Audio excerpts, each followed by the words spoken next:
Hey, how's it going, everybody? Today I'll be doing episode 3 of my series where I go over weird, funny, or just terrible cards that have been printed in the game of Yu-Gi-Oh!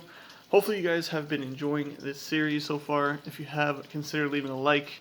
But yeah, let's go ahead and get right into today's video, starting off with the Goddess of Sweet Revenge, level 6 light fairy monster, 1800 attack, 2000 defense, and the effect is if you control no other cards and this is the only card in your hand and your opponent's monster declares an attack, you can discard this card, then destroy as many cards as possible your opponent controls, and then special summon one monster from your deck to the field.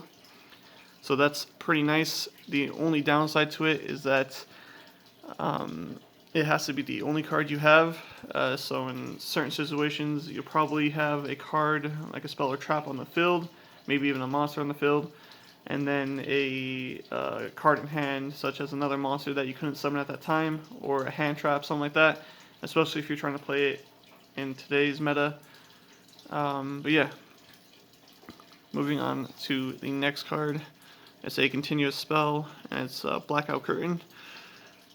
And then its effect is if a card or cards you control would be destroyed by battle or by card effect, you can destroy this card instead of one of those cards. So right there, if you're running it in some sort of like normal-ish deck, it's not going to be very helpful because it only saves one card. It would be a lot better if it saved all of them, but if you're running like a Mystic Mind deck and you have this on field, you can save your Mystic Mind from being destroyed, which that's like the only thing that I saw would really benefit you, or that I thought about. And then its second effect is that if your opponent's cards would be destroyed by battle or by card effect, you can banish this card from your graveyard and save one of those cards, which I'm not too sure too many cards you'd want to keep on your opponent's side of the field. The only thing I can think of is if you were playing like an Xyz heavy deck and you sided in Flying Sea and put it on their side of the field and they were trying to get rid of it because Flying Sea stops them from Xyz summoning. You can save that Flying Sea when they try to get rid of it, either by trying to destroy it by card effect or battle, of course. But yeah, let's move on to the next card. And that is the Rebuilder of Worlds, a level 11 light Cyberus monster, 3500 attack and defense. And its effect is it can only be special summoned if there are 8 or more link monsters with different names on the field and graveyard. And then when it's special summoned, you cannot special summon any monsters for the rest of the turn. And then its special summon cannot be negated. When it is special summoned, you get to shuffle back all monsters that are banished on the field and in the graveyard back to the deck.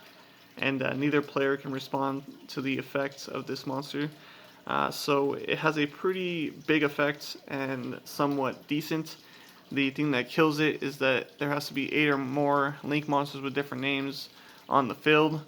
So you'd have to get into like a grind game where there's a bunch of link monsters in the graveyard for it to really go off. And I think it's just too high of a price to pay to get it out. Even though it is pretty good with the effect not being able to be negated and stuff like that. But yeah, overall it's a decent card, but the 8 different links really kill it.